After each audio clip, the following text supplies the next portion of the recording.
Congress party MP అభ్యర్థిని మార్చాలని, మాదిగలకు టికెట్ ఇవ్వాలని మాదిగల పోరాట ఐక్య వేదిక Peddapalli parliament convener Mamidipalli Bapayya, co convener Kotagiri Papayya demand చేశారు. గోదావరికని ప్రెస్ క్లబ్ లో శనివారం ఏర్పాటు చేసిన విలేకరుల సమావేశంలో వారు మాట్లాడుతూ 70 సంవత్సరాలుగా ప్రధాన రాజకీయ పార్టీలు పెద్దపల్లి పార్లమెంట్ టికెట్ ను మాదిగలకు ఇవ్వకుండా అన్యాయం చేస్తున్నాయని ఆరోపించారు. కుటుంబ పాలనకు స్వస్తి చెప్తామని చెప్పిన రేవంత్ రెడ్డి ఒకే కుటుంబంలో ముగ్గురికి టికెట్లు ఇచ్చి కుటుంబ పాలనను ప్రోత్సహిస్తుందని అన్నారు. మాదిగలకు జరుగుతున్న అన్యాయాన్ని ఎదిరిస్తూ మాదిగల ఐక్య వేదిక తరపున మామిడిపల్లి బాపయ్యను తాను ఎంపీ అభ్యర్థిగా పోటీలో ఉంటున్నట్లు తెలిపారు. పెద్దపల్లి పార్లమెంటు బరిలో మేము మాదిగ ఐక్య వేదిక తరపున ఎంపీగా పోటీ చేస్తున్నాం. ఎందుకంటే ఒకే వర్గానికి చేస్తుండ్రు కాబట్టి ఇది మేము వ్యతిరేకిస్తున్నాం. వెంకటస్వామి వర్గం ఒకటే వర్గం కాదు, ఇక్కడ మాదిగ నాయకులు ఇక్కడ ఎదిగి ఉన్నారు. ఇక్కడ స్థానికంగా మాల సామాజిక వర్గాన్ని చేసుకుంటే గుమ్మడి కుమారస్వామి ఉన్నాడు. ఆయనకి ఇచ్చిన కానీ మేము సంతోషమే పడతాం. ఎందుకంటే ఆయన మొదటి కూడా కాంగ్రెస్లో పనిచేస్తాడు. కానీ వంశీకృష్ణ అనే వ్యక్తి ఇక్కడ ఎవరికి తెలియదు. మరి వాళ్ళ కుటుంబంలో ముగ్గురికి ఇవ్వడం శోచనీయమని మేము కోరుతున్నాం. ఆయనకి ఎలాంటి పోరాటాలు తెలియవు, ఈ ప్రాంతం తెలియదు, మరి ఎలాంటి అనుభవం లేనటువంటి జెండా బట్టి కొట్లాడినటువంటి సందర్భాలు కూడా లేవు. అతనికి ఇవ్వడం మేము బాధపడుతూ మరి మేమే ఐక్య వేదిక తరపున మరి మామిడిపల్లి బాపయ్య నేను బరిలో ఉంటున్నాను ఈ సందర్భంగా తెలియపరుస్తున్నా.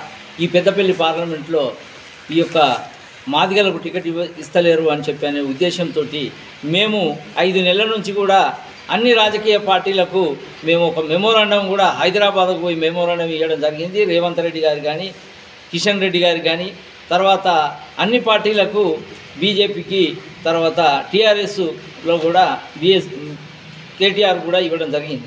కానీ అయినా కూడా మాదిగలు 3 లక్షల పైచిలుకున్న ఓట్లు ఈ పెద్దపల్లి పార్లమెంట్లో మాదిగలను ఎవరు కూడా గుర్తిస్తలేరు. అంటే ఏదైతే కేసీఆర్ పరిపాలన లోపల కుటుంబ పరిపాలన జరుగుతుంది అని చెప్పి అన్నటువంటి రేవంత్ రెడ్డి గారు ఈరోజు కుటుంబ పరిపాలన అని చెప్పని ఆ నలుగురికే ఉద్యోగాలు వచ్చినాయని చెప్పి అన్నటువంటి రేవంత్ రెడ్డిని ప్రజలు నమ్మి మేము 80 లక్షల మంది ఓట్లు ఉన్నటువంటి మా మాదిగలము ఈరోజు కాంగ్రెస్ పార్టీకి అధికారంలోకి రావడానికి ప్రధాన కారకులము మేమే. అయినా కూడా మమ్మల్ని కళ్ళుండి కూడా చూడలేక, చెవులుండి కూడా వినలేకపోతా ఉన్నారు. ఆ 2 పార్టీలు ఇవ్వకుండా కాంగ్రెస్ పార్టీ ఇస్తుందని చెప్పి అనే ఒక నమ్మకం మేము ఉన్నాము. అయినా ఇప్పటికైనా కూడా ఎన్నో టికెట్లు మారుతూ ఉన్నాయి.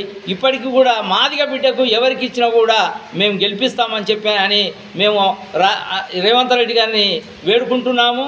ఈ విలేకరుల సమావేశంలో మాదిగల ఐక్య వేదిక నాయకులు కాంపల్లి ప్రభాకర్, కండే కుమారస్వామి, రాంబాబు, మంతిన బానయ్య తదితరులు పాల్గొన్నారు. సిటీ న్యూస్లో ఇప్పుడు షార్ట్ బ్రేక్.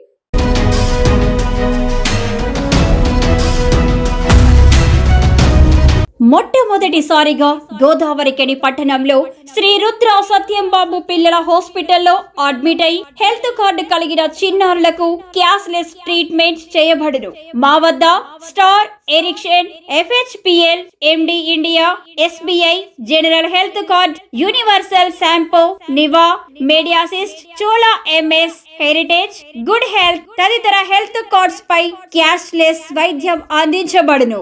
పసిపిల్లల ఆరోగ్యం పట్ల ప్రత్యేక శ్రద్ధ కలిగిన డాక్టర్, చిన్నపిల్లల మనస్తత్వం గ్రహించి వైద్యం అందిస్తున్న పేరుగాంచిన డాక్టర్ గా గోదావరికని పట్టణంలో 12 సంవత్సరాలుగా వైద్య సేవలు అందిస్తున్న నెంబర్ 1 పిల్లల వైద్య నిపుణులు డాక్టర్ సత్యంబాబు ఇప్పుడు అత్యాధునిక పరికరాలతో సౌకర్యవంతమైన సిట్టింగ్ హాల్ తో కూడిన విశాలమైన సొంత భవనంలో వైద్య సేవలు అందిస్తున్నారు. విశాల భవనంలో NICU, PICU, incubator, phototherapy, nebuliser, warmer, syringe pumps, lab, pharmacy, AC, non AC రూమ్లు, జనరల్ వార్డ్స్, విజిటింగ్ హాల్ సౌకర్యం కలదు.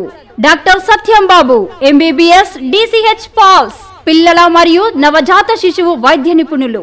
24 గంటల వైద్య సదుపాయం కలదు. శ్రీ రుద్ర సత్యంబాబు పిల్లల మరియు డెంటల్ హాస్పిటల్, సూర్య హాస్పిటల్ ప్రక్క గల్లీలో, ఓల్డ్ మున్సిపల్ ఆఫీస్ రోడ్, మసీదు ప్రక్కన, లక్ష్మీనగర్, గోదావరికని. 7660044330.